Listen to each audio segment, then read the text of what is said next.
Arizona is booming, except for the 11 towns doing the exact opposite, very quietly and very fast. This is a state adding people by the hundreds of thousands, and yet these specific towns are shrinking like a wool sweater in a hot wash. Some ran out of water, some ran out of jobs, and a couple just ran out of reasons to stay. We're talking about a wealthy community outside Scottsdale that literally lost its tap. A Route 66 legend leaking residents year after year. A near ghost town of 290 people where poverty is practically the local motto.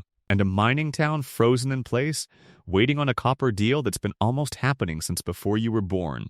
Like, subscribe, ring the bell, or don't, and find out in 10 years that your dream retirement town made this exact list. Your call, genius now. Before we start counting down, one honest thing, because this channel doesn't do fear-mongering without the receipts. Arizona is not emptying out. Statewide, it's one of the fastest-growing places in the entire country. The Phoenix suburb of Queen Creek added almost 7,000 people in a single year and ranked among the fastest-growing cities in the whole nation. So on paper, Arizona is absolutely winning, and the moving trucks are mostly pointed inbound. But that shiny trophy is hiding something underneath it. While the fresh suburbs balloon outward with stucco and strip malls and identical beige rooftops, an entire category of Arizona town is quietly going the other direction, one loaded up U-Haul at a time. Old copper towns where the mine died decades ago and never came back. Border cities losing a little more of themselves with every single census. Desert outposts where the average resident is closer to 70 than 40. And at least one wealthy community that got a very personal, very expensive surprise involving its own kitchen sink. We pulled the census estimates, the state demographer's numbers, the water filings, and the local Arizona news that nobody outside the state ever bothers to read. Then, we ranked 11 towns people are leaving, starting with the slow, quiet bleed and climbing all the way up to the one that made national headlines and had reporters flying in from across the country. Fair warning, a couple of these are sitting on somebody's dream retirement Pinterest board right this very second. Let's ruin that gently. Together, number 11. Patagonia. Tucked into the rolling grasslands south of Tucson, close to the Mexican border, Patagonia looks like the kind of place a travel magazine would invent if it had to. Little art galleries, world-class bird watching that draws people from around the globe, mountains in every direction you turn, wine country a short drive down the road. It is genuinely disarmingly charming. It is also quietly disappearing. At the 2020 census, Patagonia had barely 800 people. Today it slipped down into the high 700s, and over roughly a decade it shed about 12% of its population. The Census Bureau put it on the short list of Arizona's steepest percentage decliners, which is a genuinely rough thing to be famous for when your other claim to fame is hummingbirds. Here's the real story hiding inside the spreadsheet. The median age in Patagonia is over 53 years old. This is a town aging in place, where the young people who grow up here tend to leave for jobs and rarely, if ever, come back. When your population is quietly getting older and nobody new is filling in behind them, the math only ever points in one direction. Patagonia isn't collapsing dramatically. It's fading, slowly and beautifully, like a desert sunset that happens to double as a demographic warning sign. The galleries are still open, the birders still come, but the town underneath them is thinning out year by year, and everybody who lives there can feel it even if nobody wants to say it out loud. It's the kind of place people fall in love with on a weekend visit and never once think to check the population trend before they start browsing listings. And that gap between the charming version people imagine and the shrinking version that actually exists is a pattern you're going to see again and again as we climb this list. Number 10. Winkelman. If Patagonia is fading gently, Winkelman is running on absolute fumes. This tiny old smelter town, sitting right where the San Pedro River meets the Gila, had about 295 residents at the last official census. It's since drifted down toward 289, which sounds almost meaningless, until you realize that losing even a small handful of people in a town this microscopic is a serious percentage of the whole. But population isn't even the number that stops you cold here. Winkelman's poverty rate sits near 49%, nearly half of the entire town. The median age is over 63 years old. This was a proud mining and smelting community back when copper was king and the whole region ran on the stuff, and when that industry contracted and pulled out, it took the town's future along with it. What's left today is a beautiful, brutal snapshot of exactly what happens when the one single thing holding a town together goes away and absolutely nothing arrives to replace it. Winkelman didn't do a thing wrong. It didn't mismanage itself into oblivion. The copper just left, quietly, and it took the paychecks and the young families with it on the way out. And once the families go, the school shrinks, the stores close, and there's even less reason for anyone new to ever show up. Number 9. Bisbee. Now, this one is going to sting some of you, because Bisbee has die-hard fans, and I understand why. Perched dramatically in the Mule Mountains near the border, this old copper boomtown reinvented itself as an artsy, quirky, endlessly Instagram-friendly tourist destination full of steep, winding staircases, vintage storefronts, colorful old miners' cottages, and a hotel that people absolutely swear is haunted. On a good weekend, it feels alive and electric, but the people who actually live there full-time are quietly voting with their feet. Bisbee has landed on the state demographer's list of the worst year-over-year decliners, dropping around 1.5% in a single year. Zoom the camera out further and it's down more than 12% from 2010 to 2020, and roughly 20% since the year 2000. That's not a blip, that's a trend with roots. The engine driving that decline is age, plain and simple.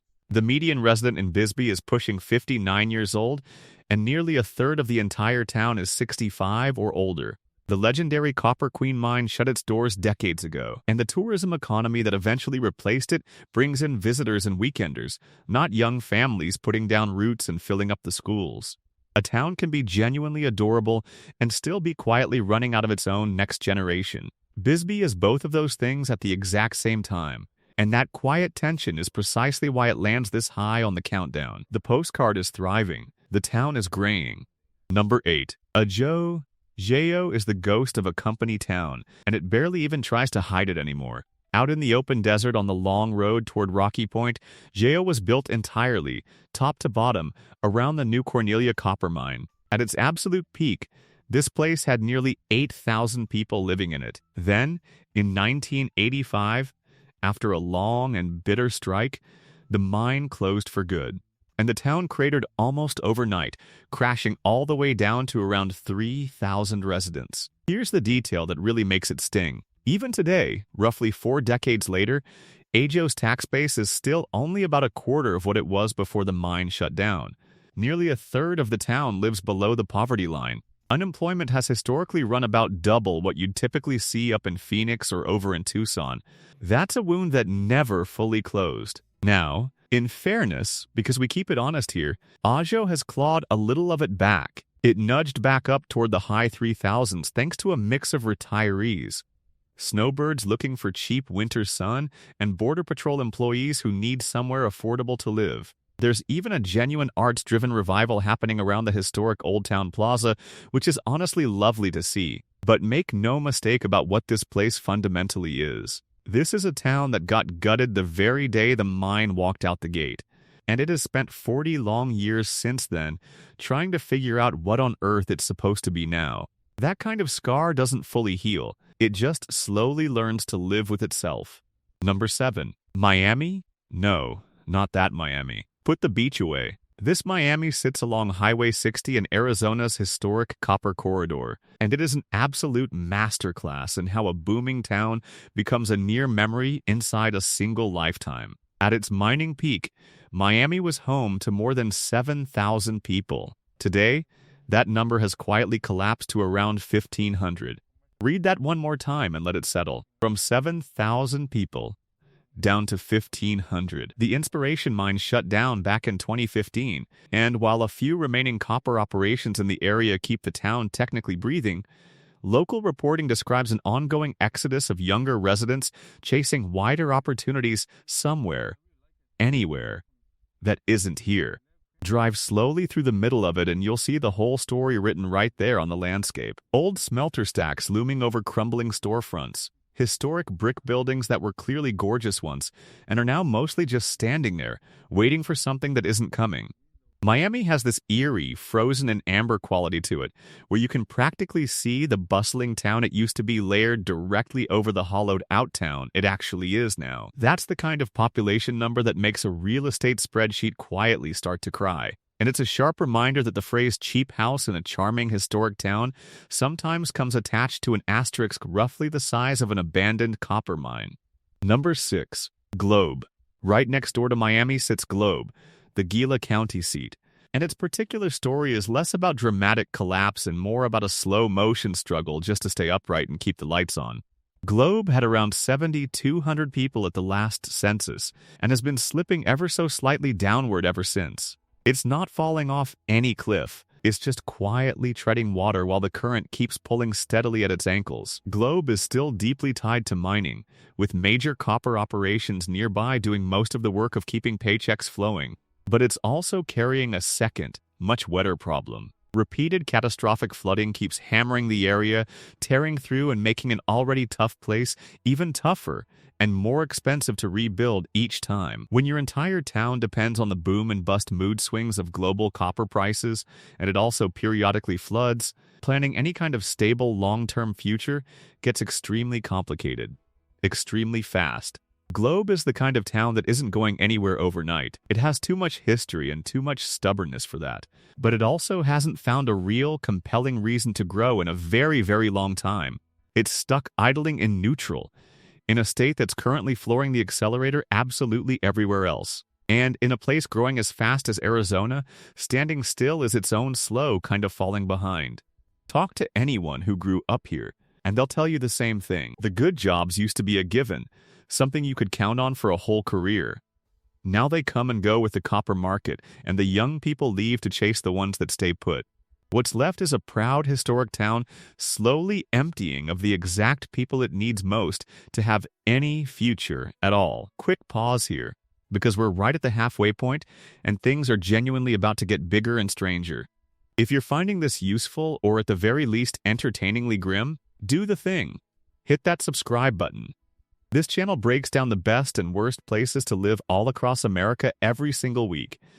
And the back half of this list is where it really gets wild, because now we leave the quiet copper towns behind us and get into the shrinking border cities, the frozen and limbo copper gamble, and the number one town that made the entire country stop scrolling and pay attention. Number 5. Nogales. Nogales is a genuine tale of two cities, and only one of the two is shrinking. On the Arizona side of the international fence, Nogales had a little under 20,000 people at the last census, and it slipped by roughly 1.5% since then. Meanwhile, directly across the border, close enough to shout across, its Mexican twin, Nogales, Sonora, has swollen to somewhere around 250,000 people, and it just keeps on growing. Same name, same mountains, same relentless desert sun beating down on both, one of them booming, the other one slowly bleeding. On the American side, poverty runs near 28%, and the historic downtown along Morley Avenue, once a genuinely thriving cross-border shopping strip packed with customers, has been described in local reporting as feeling like a ghost town. For decades, the American Nogales lived and thrived off shoppers crossing north to spend their money in its stores. As that cross-border retail traffic dried up and moved elsewhere, the storefronts emptied out one by one, and the people who depended on them quietly followed the money out of town. It is one of the strangest and most striking things you can see in person anywhere in America. A shrinking American town staring directly across a fence at a booming Mexican one. The two of them separated by that fence and by an absolutely enormous gap in fortune. That single contrast, visible from any hilltop in town, is exactly why people can't stop studying this place and arguing about what it means. Same border, same climate, same starting point, more or less. And yet one side keeps growing, while the other keeps hollowing out, storefront by storefront, family by family, until the American twin feels less like a bustling city and more like a memory of one. Number 4. Superior? Okay, Superior is the wild card on this entire list, and I have to be completely straight with you, because this channel does not lie or bend the truth just to make a number sound scarier than it is. Superior is not actually losing population right now. It's sitting steady at around 2,400 people, basically flat, maybe even a hair up depending on which estimate you trust. So why on earth is it here, ranked at number 4, on a list specifically about towns that people are leaving? Because Superior is a town that has been holding its breath for decades. The old magma copper mine shut down all the way back in 1982, and ever since that day, the entire future of this place has hinged on one single enormous thing, a massive project called Resolution Copper. In March of 2026, the federal government transferred the sacred oak flatland over to the mining company after years and years of bitter court battles with tribal opponents who consider that specific site holy ground worth fighting for. If that mine ever fully opens and starts producing, it could average around 1,400 jobs a year, pump well over $1 billion annually into Arizona's economy, and supply roughly a quarter of all of America's copper demand. Those are staggering town-transforming numbers. Here's the catch, though, and it's a big one. It is still years away from producing a single usable ounce. As the town's own mayor put it plainly, Superior has been waiting a very long time already, and it still isn't buttoned up. One mining executive described the whole strange situation perfectly. "This isn't a mining town," he said. "It's a town with a mine. Superior isn't emptying out. It's frozen solid, suspended uncomfortably between the ghost of the good job that left 40 years ago and the shimmering promise of a job that keeps on not quite arriving. And living in that kind of permanent limbo, watching your whole town's future depend entirely on a decision made in some boardroom hundreds of miles away, is its own quiet, grinding reason that people eventually get tired, give up, and go looking for something more certain." Number 3. Douglas, back to the border, and this time, back to genuine, measurable decline. Douglas, way out in Cochise County, has been steadily losing people for well over a decade now, undramatically and consistently, which is honestly somehow worse for a town than a single sudden crash would be. It fell from around 17,600 people in 2010 down toward the mid-15,000s by recent estimates. At one point, it posted the single largest numeric population drop of any city in the entire state of Arizona. The reasons behind it are a whole stack of quiet, unglamorous ones piled on top of each other. Fewer shoppers crossing the border northbound to spend their money in local stores. Young people leaving in a steady trickle for jobs that Douglas simply does not have to offer them. And a constant national drumbeat of rhetoric painting the entire border region as dangerous and lawless, even though Douglas actually posts lower violent crime rates than Arizona's big cities do. Perception, it turns out, can empty out a town almost as ruthlessly and efficiently as reality ever could. There is a genuine flicker of real hope here, though, and it deserves a mention. A brand new commercial port of entry is currently planned for the area, which could hand Douglas an economic lifeline and finally give people a concrete reason to stay put, or maybe even move back home. But hope is a painfully slow builder. It pours foundations and waits on permits. And moving trucks, unfortunately, are extremely fast. So for right now, in the present tense, Douglas keeps losing just a little more of itself with every single count the census takers make. Number 2. Winslow. Oh, come on. You already know this one. Standing on a corner in Winslow, Arizona, the Eagles made this little Route 66 town completely immortal with one song. And there's a whole dedicated park downtown built around that single lyric now, complete with a flatbed Ford parked at the curb and everything. It is genuinely a fun and charming place to stop and visit for an afternoon. It is also shrinking every single year right underneath the tourists' feet. Winslow had just over 9,000 people at the 2020 census and has since drifted steadily down toward the mid-8500s, losing somewhere in the range of 5 to 7% of itself, with a longer, deeper decline of nearly 10% over the previous decade before that. The Census Bureau flagged it directly as one of the state's clearest and most consistent decliners. The core problem is an old one, and it's one that never got properly fixed. Winslow absolutely thrived back when Route 66 funneled a steady river of cross-country travelers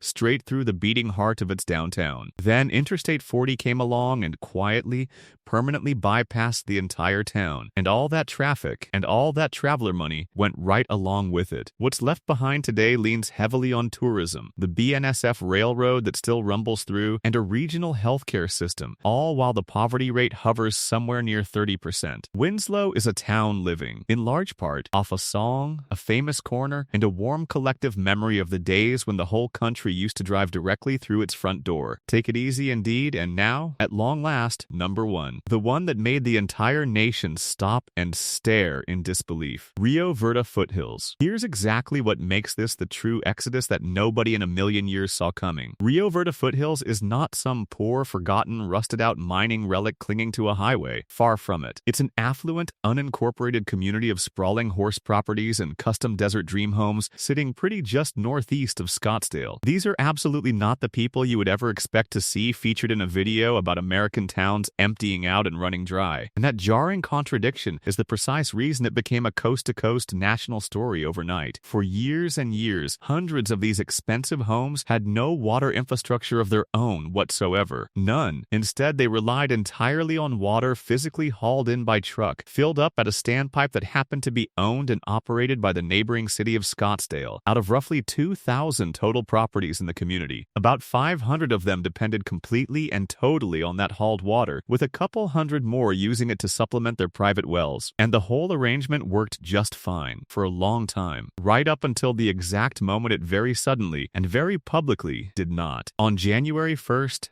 2023, on New Year's Day, of all the days to pick, Scottsdale turned off the tap. After the first ever federal cuts to Colorado River water rippled through the region, and with Lake Mead sitting at a terrifying 30% full, the city officially entered its own drought management plan and decided it was no longer willing to sell its increasingly precious water to a community sitting outside its city limits. And just like that, with the flip of a switch, hundreds of families in one of the wealthiest states in the entire country woke up on the first morning of the new year with no reliable way left to get water into their own homes. The scramble that followed was genuinely surreal to watch unfold. Water haulers, who used to make a quick, easy 15-minute run down the road, were suddenly forced to drive 45 to 60 miles round trip in every direction just to find a legal source willing to sell to them. One hauler's rate reportedly jumped from about 4 or 5 cents a gallon all the way up to 11 cents, and residents abruptly found themselves paying over $200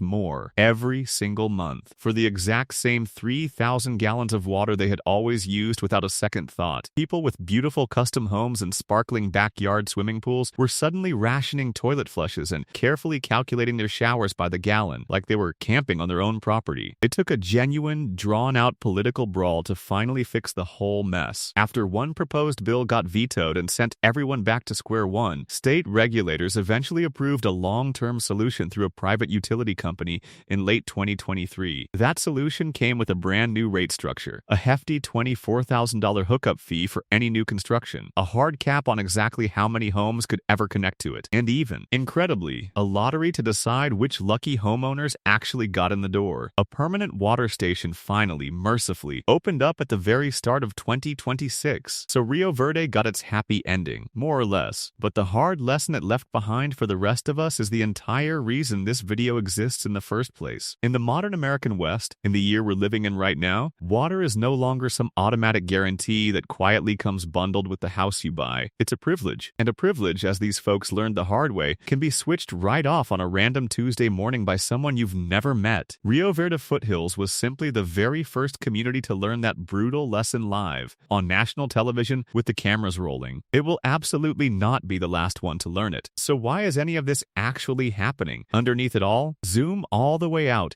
and the very same handful of forces keep showing up again and again behind nearly every single town on this entire list. And here's the genuinely unsettling part. Those same forces are coming for the much bigger places next. Start with the water, because it starts everything. The Colorado River, the single artery that built modern Arizona out of raw desert, is in very serious, well-documented trouble. And the first rounds of cuts have already landed hard. Then layer on the heat, which is no longer merely uncomfortable or something to joke about. It's turned genuinely deadly. In just one recent year, Maricopa County alone confirmed over 600 heat-related deaths during a single blistering summer where Phoenix hit 100 degrees or hotter for 113 days in a row. And simply staying cool enough to survive is quietly bleeding people dry, with some Arizonans projected to pay nearly $100 more a month over the summer months, and certain individual power bills reportedly topping a jaw-dropping $700. Then comes the home insurance gut punch, right when people are already reeling. Arizona home insurance jumped over 11% in a single year, one of the very sharpest spikes anywhere in the country, driven largely by rising wildfire risk, with some homeowners in the most fire-prone areas watching their premiums straight up triple, and major national insurers quietly pulling back and refusing to write new policies in the state at all. Then add in a real snowbird slump on top of everything, with roughly 22% fewer Canadian visitors arriving in a single year, taking an estimated $1.5 billion in annual spending right along with them. Stack all of that together and you start to see the enormous pressure quietly building on town after town after town. And here's the final twist that ties the entire thing together into one neat, uncomfortable bow. It isn't only the small, forgotten towns feeling this. In gorgeous, world-famous Sedona, the median home price blew clean past $1.2 million, and the workers who keep the whole tourist town running literally cannot afford to live inside the town they work in every day. In Flagstaff, home prices rocketed upward more than 100% over a single decade, while local incomes crawled up a measly 16%, and in one survey nearly 60% of residents flat out said they were actively looking for a way out. Now, those two towns aren't technically losing population, not on the raw headcount, but they're losing the actual people who make them function day to day, which is really just a slower, sneakier, more expensive version of the exact same story playing out everywhere else. That right there is the real Arizona that nobody ever prints on a glossy postcard. Not a state that's dying. Exactly. It's not that simple or that dramatic. It's a state that's quietly, relentlessly sorting its own people, pulling them magnetically toward the booming outer suburbs and steadily draining them out of the old copper towns, the shrinking border cities, and the beautiful desert dream homes that unexpectedly ran clean out of water. These 11 towns are simply the ones far enough along the curve that you can already see it happening with your own two eyes. If any of this rearranged your mental map of Arizona even a tiny little bit, do me exactly one favor before you go. Hit that like button and go ahead and subscribe while you're at it, because we do this every single week for towns, for big cities, and for entire countries all over the map. And the next place we take completely apart on this channel just might be the one you've been quietly, secretly planning to move to someday. Trust me, it is so much better to find all this out now from a video than to find it out later, in person, from the driver's seat of a water truck idling in your own driveway. I'll see you again in the very next one.